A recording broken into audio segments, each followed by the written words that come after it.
नमस्कार, मैं हूं विजय और स्वागत है आपका सियासत नगरी में। प्रयागराज में होने वाले महाकुंभ को धार्मिक सहिष्णुता और आस्था का संगम माना जाता है, लेकिन इस बार आयोजन से पहले ही विवाद खड़ा हो गया है। विवाद की शुरुआत तब हुई जब ऑल इंडिया मुस्लिम जमात के राष्ट्रीय अध्यक्ष मौलाना शहाबुद्दीन रजवी ने दावा किया कि महाकुंभ का आयोजन जिस जमीन पर हो रहा है वह वक्फ की जमीन है।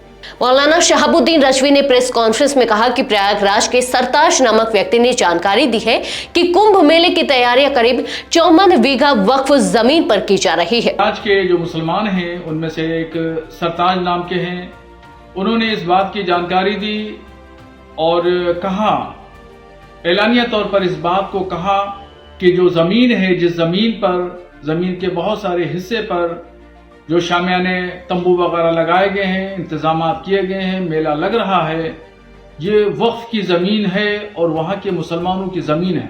उन्होंने इस बात को रेखांकित किया कि मुसलमानों ने इस जमीन को लेकर कोई आपत्ति नहीं जताई, जबकि यह उनकी धार्मिक संपत्ति है। मौलाना ने यह भी कहा कि यह मुसलमानों के बड़े दिल और सहिष्णुता का परिचायक है। मगर दरियादिली देखिए मुसलमानों की, कि मुसलमानों ने कुंभ के मेले की तैयारियां, शामियाने और पंडाल, रोड और सड़कें और खड़ंजों पर कभी मना नहीं किया कि यहाँ पे मत लगाइए। हालांकि दूसरी तरफ 4 नवंबर को भारतीय अखाड़ा परिषद ने एक अहम बैठक आयोजित की। इस बैठक में प्रस्ताव पास किया गया कि महाकुंभ में केवल सनातन धर्मावलंबियों को ही प्रवेश मिलेगा।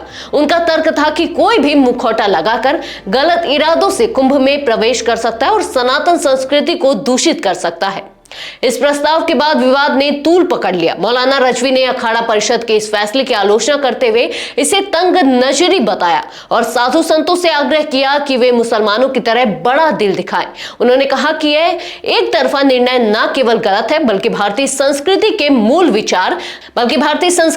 विचार सर्वधर्म समभाव के भी खिलाफ है। मुसलमानों के एक बड़े तबके का मानना है कि अगर कुंभ मेले की तैयारियां वक्फ जमीन पर हो रही हैं तो सभी धर्मों के लोगों को आयोजन में समान रूप से हिस्सा लेने का अधिकार होना चाहिए। वक्फ बोर्ड ने भी इस मामले में कोई कानूनी कदम नहीं उठाया है और इस आयोजन को सफल बनाने के लिए सहिष्णुता का परिचय दिया है।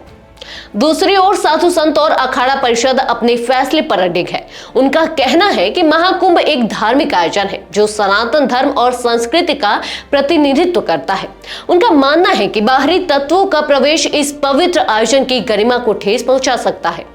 इस मुद्दे पर समाज में अलग अलग विचार सामने आ रहे हैं। कुछ लोग अखाड़ा परिषद के फैसले का समर्थन करते हुए इसे सनातन संस्कृति की रक्षा का कदम मान रहे हैं, तो कुछ इसे धार्मिक भेदभाव और असहिष्णुता करार दे रहे हैं।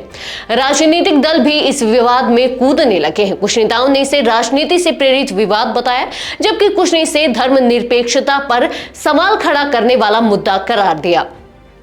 प्रयागराज महाकुंभ न केवल भारत की धार्मिक आस्था का प्रतीक है बल्कि यह गंगा जमुनी तहजीब की भी पहचान है। सदियों से यह आयोजन अलग अलग समुदायों को जोड़ने का काम करता आया है। ऐसे में इस बार के विवाद ने इस आयोजन के सर्वसमावेशी स्वरूप पर गंभीर सवाल खड़े कर दिए हैं।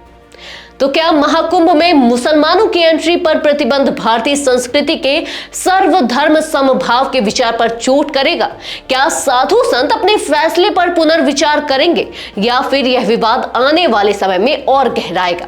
आपकी राय क्या कहती है? कमेंट सेक्शन में हमें जरूर बताएं और जुड़े रहें सियासत नगरी के साथ, जहां हम राजनीति, समाज और धर्म से जुड़े हर मुद्दे को आपके सामने पूरी सच्चाई के साथ रखते हैं।